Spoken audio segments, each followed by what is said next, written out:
Hey guys, it's Angie. So today I want to share with you something that I picked up at the Goodwill bins that's a little out of my element, but I always encourage you to look beyond your normal niche because you never know what might be out there that has a good resale value.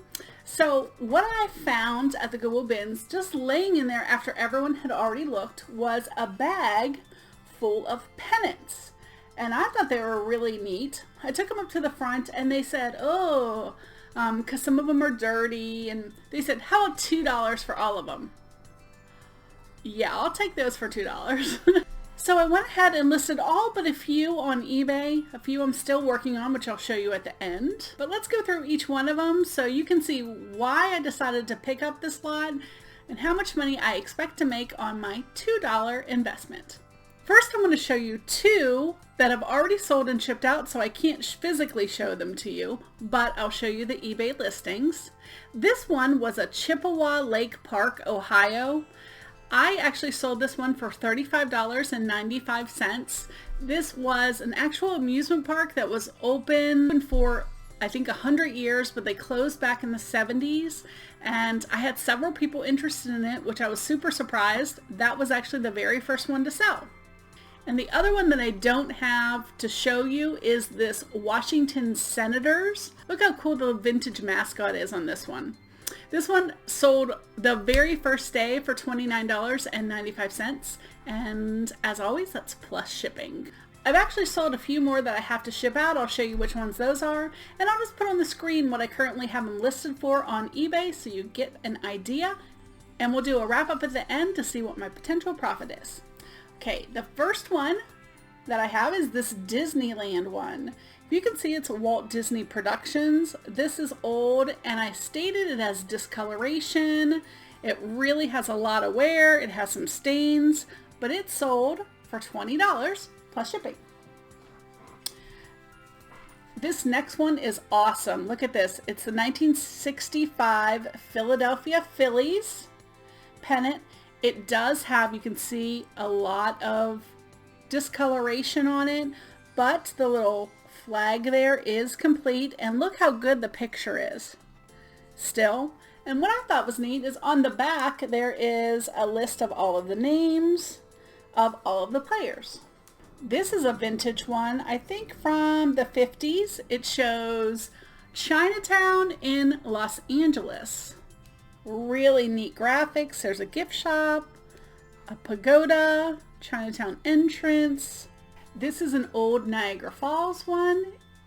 Most of these are felt, and you can see they have a little bit of wear on them, but most were from the 50s and 60s, so they are really cool. I did not know that the Detroit Tigers had spring training in Florida, but I guess they do or did at some point. This one is the Grapefruit League, Lakeland, Florida, the spring training for the Detroit Tigers. So that one's pretty cool.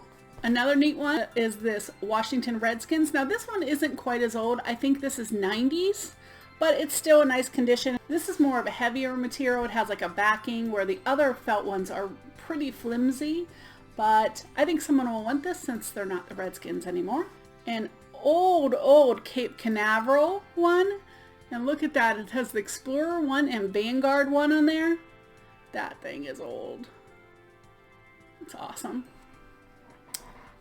When Hawaii became the 50th state, this was made, I think, in right in 1960, but it's the old felt, and you can see all the little graphics on it. Love the pinup girl look on this Fort Lauderdale one. Look at, she even has like a little bonnet on her head. Definitely from the 50s, because the ladies in the 60s weren't wearing bonnets like that. But really, really neat graphics. I did sell the next two. So this tiny little one, Hollywood Bowl for Hollywood, California. And it still had the original 25-cent price tag on it. And I sold it to the same buyer as this one, 1964-1965 World's Fair. And these sold together for $31. You can see United States Steel, but pretty neat. And so those will be going out today, $31 for the two of them. And the one is super tiny. This is probably one of my favorites, 1962 Yankees, and it's a picture one. You can see the picture looks great. And again, same as the other one, it has the backing with the Yankees players that are in the picture. Again, same thing. It has, this one is actually in not bad shape. It has less discoloration, but everything is intact. Now the next couple I really, really like because they actually have signatures, autographs on them. This is the 1996 Olympics, and the signature right there is Edwin Moses. So that is pretty cool. That shows you the torch where they went. So, and it even has, this is like the information about Moses, but here is the official decal sticker.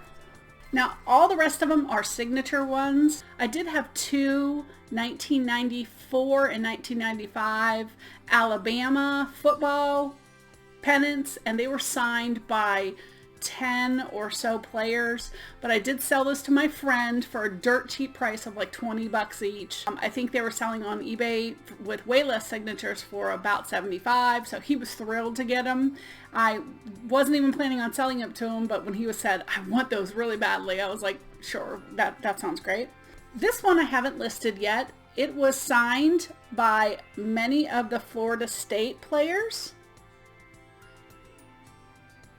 And it says on here that Derek Brooks, number 10. I don't know who that is, I hate to say, but that's why it's not listed yet. But if you see here, lots and lots of signatures from the players.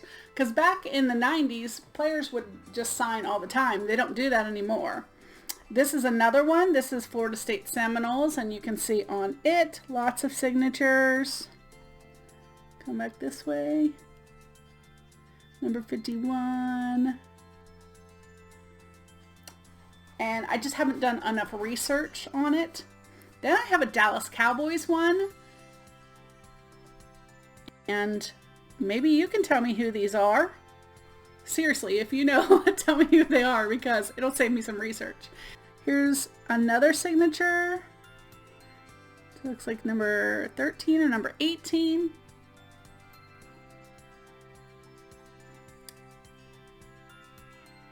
So that's cool. This one has two signatures, and I'm thinking it's also from the 90s because most of these were from the 90s. Then I have a Florida Marlins. It's also signed by a bunch of the players. You could see.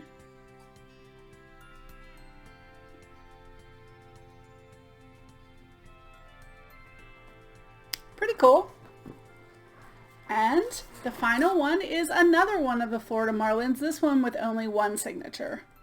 You can see right there. This one is actually signed by Wayne Huizenga. Okay, don't kill me for saying that wrong. Who evidently is the Marlins owner. So that's really cool to get one by the owners. So all of those, except for the last couple, are already listed on eBay. If you know any of those signatures, let me know. I would love to know who it is that I'm putting on there. Obviously, they are not certified because back then people just signed things. So I'm going to give you an estimate right here of what I think I can sell most of the pennants for. Of course, minus the last few that were signed because I really don't know the value on those ones yet, but I'll look them up. So not bad for a $2 investment. The thing that amazed me is nobody else even wanted them. Everyone else had passed them by, tossed them aside multiple times. I just don't understand why someone won't take a chance on something that's $2 investment. If you see something like that, make sure you grab it, at least do some research, ask your other reseller friends what their opinion is. You never know, you might just get a diamond in the rough. All right, that's it for today. I will definitely keep everyone informed on the pennants and how they do. If you have any information for me on the autograph ones, or if you're interested in purchasing any, let me know. By the way, if you're new here, make sure you hit the subscribe button. Love to have you join the channel. And that's it, guys. That's it for today. I'm going to get back to listing and try to do some research on these pennants. Have a great day. Bye.